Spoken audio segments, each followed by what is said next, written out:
ஆண்டவருடைய மகா பரிசுத்தமும் உன்னதமான நாமம் இன்றும் என்றும் மைமைப்படுவதாக. ஆன்டி செமட்டிசம்.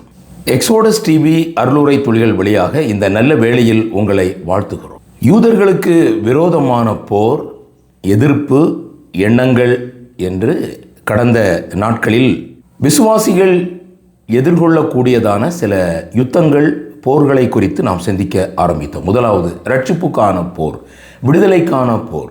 இஸ்ரவேல் ஜனங்களை 430 ஆண்டுகள் எகிப்தின் அடிமைத்தனத்திலிருந்து விடுதலை செய்யும்படிக்கு மோசேயோடு கூட ஆண்டவர் பேசி அவர்களை அழைத்து வரும்பொழுது நடைபெற்றதான போர், செங்கடலில் எகிப்தியர் யாவரும் மாண்டு போனார்கள். யுத்தம் கர்த்தருடையது. கர்த்தர் குதிரையும் குதிரை வீரனையும் கடலிலே தள்ளினார். முழுக்க முழுக்க இந்த யுத்தம் தேவன் செய்தார். கர்த்தர் அவர்களுக்காக யுத்தம் செய்தார். ஜனங்கள் சும்மா இருந்தார்கள். வேதம் சொல்லுகிறது, இது ரட்சிப்புக்கான போரை ஆண்டவர் சிலுவையில் நிறைவேற்றி முடித்து விட்டார். மரணத்துக்கு அதிகாரியான பிசாசானவனை தமது மரணத்தினாலே அழித்து ஜீவகாலமெல்லாம் மரண பயத்தின் அடிமைத்தனத்தில் இருந்த யாவரையும் விடுதலை பண்ணும்படிக்கு அப்படியானார் என்று பார்க்கிறோம்.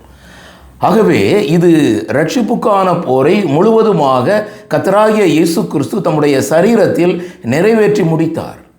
ஒருவன் கிரியை செய்யாமல் பாவியை நீதிமானாக்குகிறவரிடத்தில் விசுவாசம் வைத்தால் அந்த விசுவாசமே அவனுக்கு நீதியாக எண்ணப்படும். கடந்த நாட்களில் சிந்தித்தோம். இன்றைக்கு பரிசுத்தத்திற்கான போர் அல்லது ரட்சிக்கப்பட்ட தேவனுடைய பிள்ளைகளுடைய ஆவிக்குரிய வளர்ச்சிக்கான அல்லது அனுதின பரிசுத்தமாகுதலுக்கான போர் இன்றைக்கு நாம் சற்று சிந்திக்கலாம்.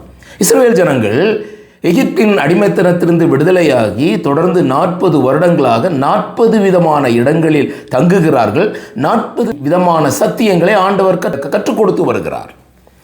ஆக இங்கே யாத்திராகமம் 17ஆம் அதிகாரத்தில் அமலேக்கியர் வந்து ரெவிதீமிலே இஸ்ரவேலரோட யுத்தம் பண்ணினார்கள். இந்த யுத்தம் தவிர்க்க முடியாதது. இந்த ஆவிக்குரிய யுத்தம் தவிர்க்க முடியாதது.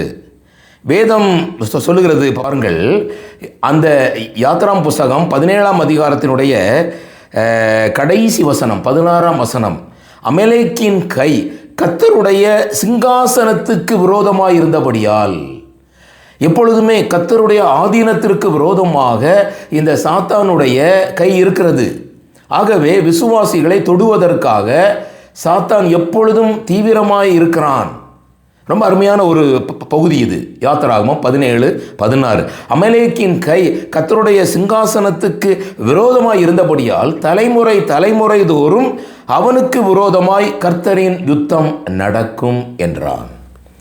ஆக இப்பொழுது இஸ்ரவேல் ஜனங்கள் பயணம் செய்து கொண்டிருக்கிறாங்க. ஆவிக்குரிய பயணம் செய்து கொண்டிருக்கிறாங்க. செங்கடலை கடந்து விட்டார்கள். அவர்களுக்கு எதிரிகளினுடைய பயம் இல்லை என்று சொல்லி அவர்கள் சுயாதீனமாக தங்களுடைய ஆவிக்குரிய வாழ்க்கையிலே நடந்து கொண்டு வருகிறார்கள். ஆனாலும் அமலேக்கியர் வந்து ரெவிதீமிலே யுத்தம் பண்ணினார்கள். இந்த அமலேக்கியர்கள் யார் என்று வேதம் கூறுகிறது என்றால், அது ஆதாளுடைய புத்திரர், ஏசாவின் மனைவியாகிய ஆதாளுடைய புத்திரர்.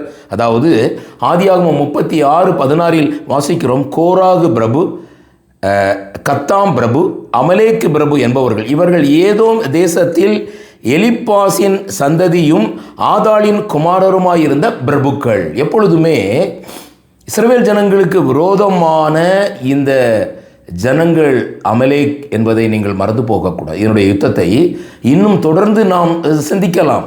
1 சாமுவேலிலே அதனுடைய யுத்தம் இருக்கிறது. ஆகவே இங்கே நடக்கிற விஷயத்தை நீங்கள் பாருங்கள். யாத்திராகமம் 17:9. அப்பொழுது மோசே யோசுவாவை நோக்கி, நீ நமக்காக மனிதரை தெரிந்து கொண்டு புறப்பட்டு அமலேக்கோடு யுத்தம் பண்ணு. அங்கே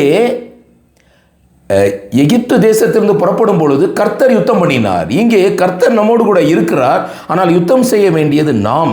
நமக்காக மனிதரை தெரிந்து கொண்டு அமலேக்கோடு யுத்தம் பண்ணுவதற்கு மோசே அறிவுரை கூறுகிறார். நாளைக்கு நான் மலை உச்சியில் வந்து நிற்பேன், தேவனுடைய கோலை பிடித்து கொண்டு வருவேன் என்று கூறுகிறார்.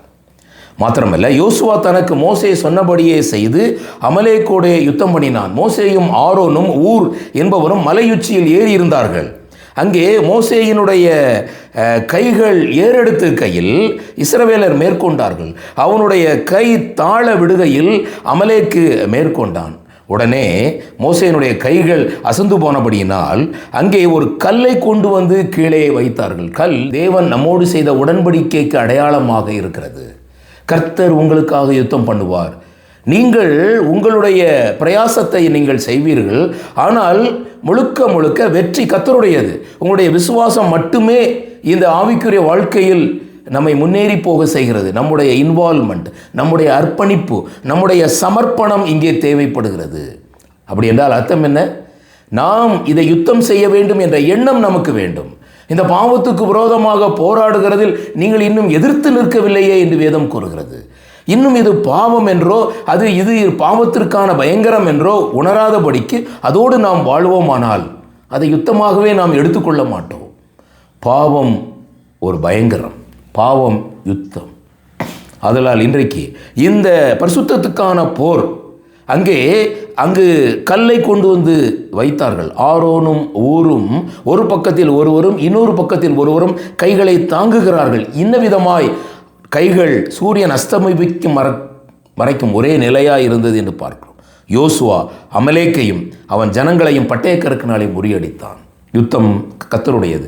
நீங்களும் நானும் இந்த ஆவிக்குரிய பரிசுத்த போரிலே உங்களை ஈடுபடுத்திக் கொள்வீர்களானால் அந்த யுத்தம் கர்த்தருடையது. கர்த்தர் உங்களுக்காக யுத்தம் பண்ணுவார். ஆனால் இங்கே ஒரு மனம் அவசியமாகிறது. நாம் வேதத்தில் வாசிக்கிறோம், நீங்கள் பிசாசின் தந்திரங்களோடு எதிர்த்து நிற்க திராணி உள்ளவர்களாகும்படி தேவனுடைய சர்வாயுத வர்க்கத்தை தரித்துக் கொள்ளுங்கள்.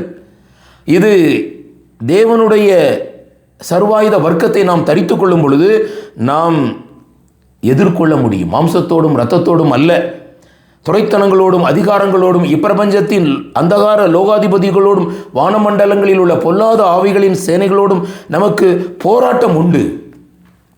நாம் தீங்கு நாளிலே அதை எதிர்த்து நிற்கத்தக்கதாக சகலத்தையும் செய்து முடித்தவர்களாய் நிற்கவும் திராணி உள்ளவர்களாகும்படிக்கு தேவனுடைய சர்வாயுத வர்க்கத்தை எடுத்துக்கொள்ள வேண்டும். சத்தியம் என்னும் அறக்கச்சையை நாம் அறையிலே கட்டிக்கொள்ள வேண்டும். நீதி என்னும் மார்க்கவசத்தை நாம் தரித்து கொள்ளவர்களாய் இருக்க வேண்டும். யுத்தத்தை நாமும் இணைந்து இந்த யுத்தத்தில் ஈடுபட வேண்டும். இது பரிசுத்தத்துக்கான போர். ஆகவேதான் அங்கு யாத்திராகமம் 17ஆம் அதிகாரத்தில் நாம் பார்க்கிறோம், பின்னும் கர்த்தர் மோசேயை நோக்கி இதை நினைவு கூறும் பொருட்டு நாம் நம்முடைய ஆவிக்குரிய வளர்ச்சியில் நாம் எந்தெந்த இடங்களிலெல்லாம் வெற்றி பெற்றோம், எந்தெந்த பாவத்தை எல்லாம் எதிர்கொண்டு வந்தோம் என்பதை நாம் எழுதி வைக்க வேண்டும். இது ஒரு யுத்த புத்தகம்.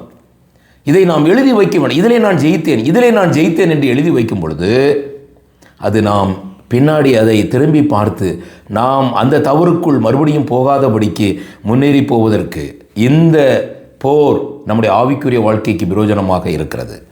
மோசே ஒரு பலிபீடத்தை கட்டி அதற்கு யெகோவா நிசி என்று பெயரிட்டான். கர்த்தரே ஜெயம் குழு. அதனால் அந்த நாளிலே ஆண்டவருடைய பிள்ளைகளாகி நீங்களும் நானும் இந்த துரைத்தனங்களோடும் அதிகாரங்களோடும் போராட்டத்தை நாம் ஜெயிக்கும்படியாக எந்த சமயத்திலும் சகலவிதமான வேண்டுதலோடும் விண்ணப்பத்தோடும் ஆவியினாலே ஜெபம் பண்ண வேண்டியவர்களாக இருக்கிறோம்.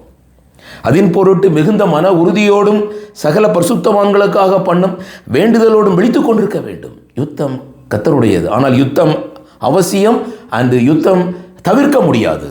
இந்த ஆவிக்குரிய பரிசுத்த போரில் நீங்களும் நானும் வெற்றி பெற கர்த்தராகிய தேவனோடு கூட நாமும் இந்த வெற்றியில் பங்கு பெற தேவன் உங்களுக்கு கிருபை செய்வாராக. அவருடைய நாமம் மீண்டும் மீண்டும் மகிமைப்படுவதாக. ஆமேன், ஆமேன்.